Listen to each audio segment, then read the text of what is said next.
네, 안녕하세요. 바다를 만드는 남자입니다. 지금 이제 일요일 저녁 10시 55분쯤 지나고 있고요. 현재 어항에 이제 물고기 다수와 이제 산호 몇 점을 이제 넣어 놓은 상태입니다. 물고기는 이전에 넣었던 물고기 그대로 넣은 상태고요.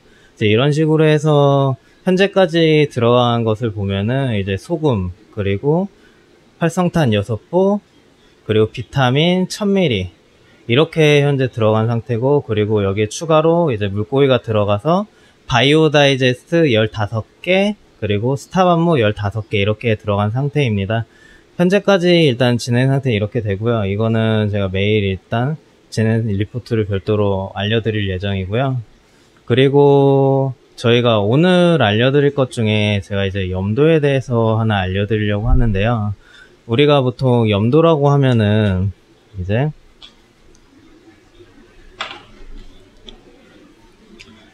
보통 SG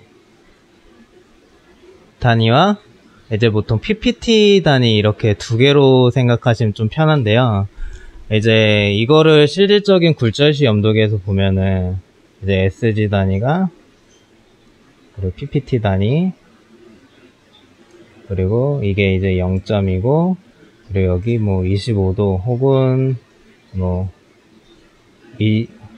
20도 이렇게 표시가 되어 있겠죠. 그리고 이렇게 이제 동그란 라인 안에서 이제 보실 수 있게 될 거고요.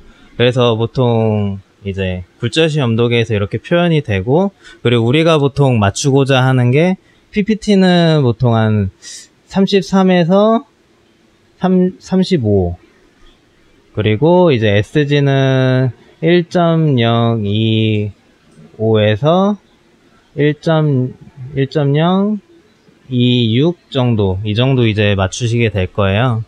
근데 이제 보통 여러분들이 약간 착각을 하실 수 있는 게, SG 단위는 이제 유동값이고, 그리고 PPT 단위는 이제 절대값이다, 보통 이렇게 받아들이시는 경우가 있더라고요.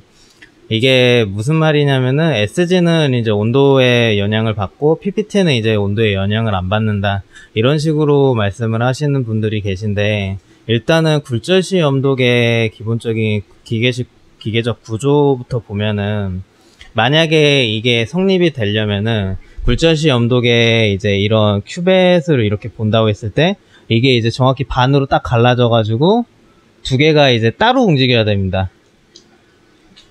온도 값의 차이에 의해서. 근데 여러분들이 굴절시 염도계를 실제로 보시면 아시겠지만, 저거는 두 개 다 같이 움직여요. 그리고 이제 이걸 가르쳐주는 이 라인도 같이 움직입니다.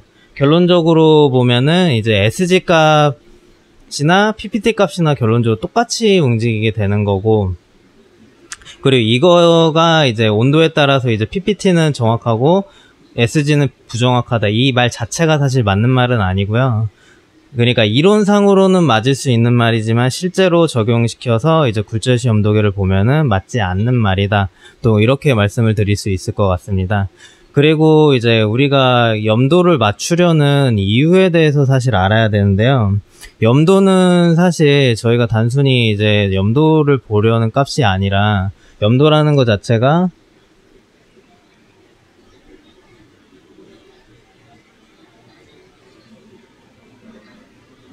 염도의 구성이 보통 있는데, 염도가 이제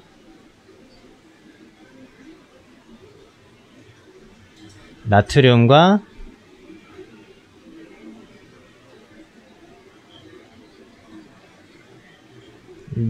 나트륨 염소,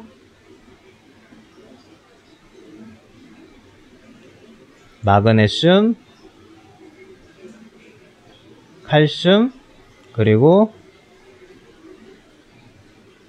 칼륨, 그리고 보통 ECT로 보통 나눌 수 있는데요.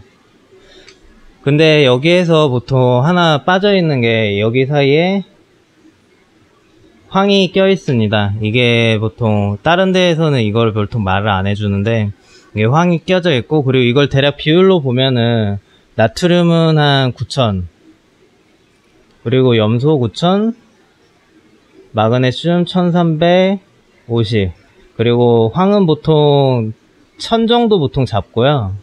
그리고 칼슘 400, 그리고 칼슘 450이죠. 그리고 칼륨 400, 그리고 기타 ECT 대략 50 ppm 정도 됩니다.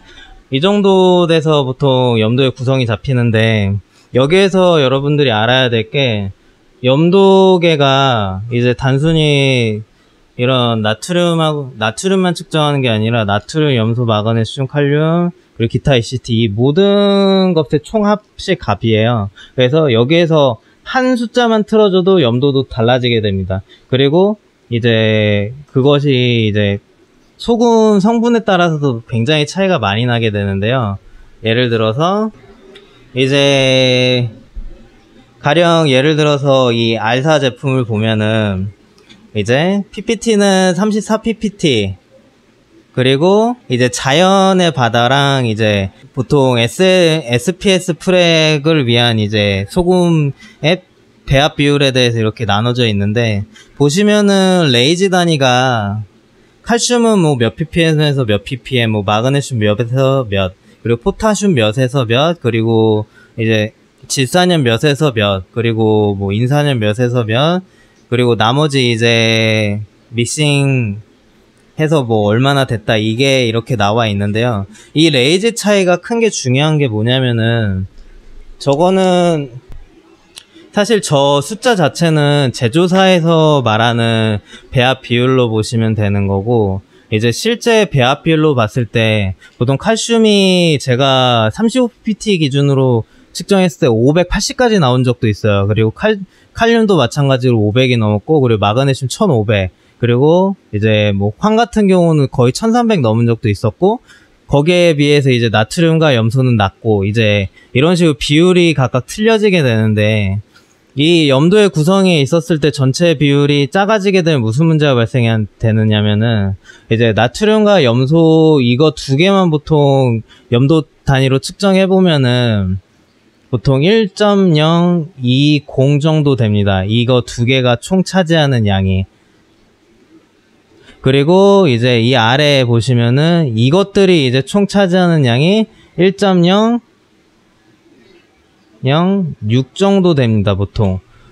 근데 보시면 아시겠지만 나트륨과 염소가 ppm 단위로만 쳤을 때 굉장히 많은 걸 알 수 있어요. 근데 이제 마그네슘, 칼슘, 칼륨, 뭐 황 이것들 봤을 때 ppm 단위로 뭐 나트륨의 반의 반도 안 되지만 굉장히 많은 염도의 비율을 차지를 하고 있는 걸 볼 수 있어요. 그래서 이제 싸구려 소금들 같은 경우는 나트륨과 이제 염소의 함량만 올려가지고 이제 하는 경우도 있고, 혹은 이제 반대로 싸구려 마그네슘이나 칼슘을 써가지고 이제 쓸데없이 이 아래 성분들만 올려가지고 이제 나트륨과 염소의 성분을 내리는 경우도 있는데, 이게 염도 측정보다 사실 중요한 게 이런 염도의 구성 성분의 평균 값을 구하는 게 훨씬 중요해요.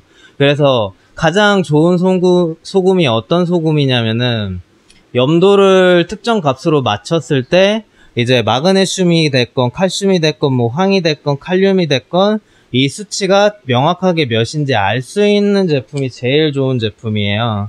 근데 현재 그런 제품은 시중에 나와 있는 제품이 없습니다. 전부 다 염도를 맞춰보고 따로 미량원소를 측정해봐야 미량원소 값이 얼마 다를 알 수가 있어요. 그리고 메이커 중에서 이제 나름 명품이라 치는 제품들도 이 값을 막상 측정해보면 오차 범위가 굉장히 크다는 걸 알 수도 있고요.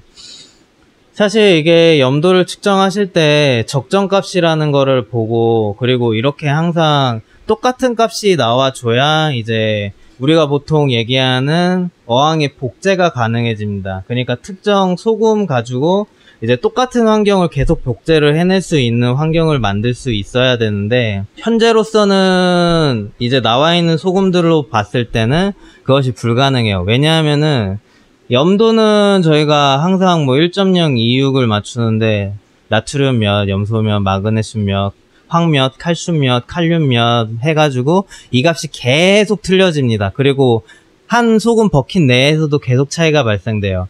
그래서 이 리퍼분들이 제일 어려워하는 게 뭐냐면은, 옆집 분은 이 소금으로 환수했는데 소금이 굉장히 잘 되신대요. 근데 본인은 이 소금으로 했는데 굉장히 지금 상태가 안 좋아요. 이건 당연할 수밖에 없습니다. 이거는 그쪽 제조사에서 사실 그렇게 만들 제품 자체가 그런 거라서 이거는 인정을 하셔야 되는 부분이고, 어쩔 수 없이 편차가 발생되기 때문에 옆집 수조랑 똑같은 결과를 절대 바라시면 안 돼요. 똑같은 메이커라고 할지라도.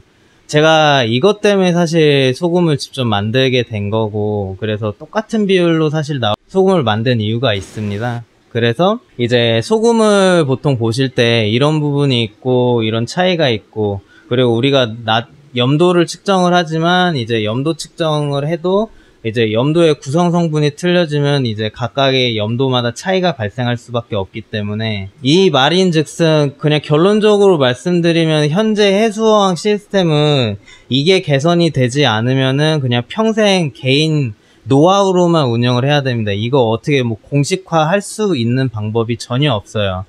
그래서 해수가 사실 어렵다는 거고, 이거를 사실 해결하려고 굉장히 저는 노력을 많이 하고 있고, 그리고 그거에 대한 결과를 이 수조 및 이제 이쪽에 있는 저희 이제 45큐브가 별도로 있는데, 네, 이 수조로 이제 저희가 피드백을 드리려고 하고 있고요. 아무튼 해가지고 보통 염도 측정에 대해서는 보통 이렇게 좀 어느 정도 개념을 잡으시면 좋을 것 같고요. 그리고 제가 이제 측정하는 측정기들 샘플인데요.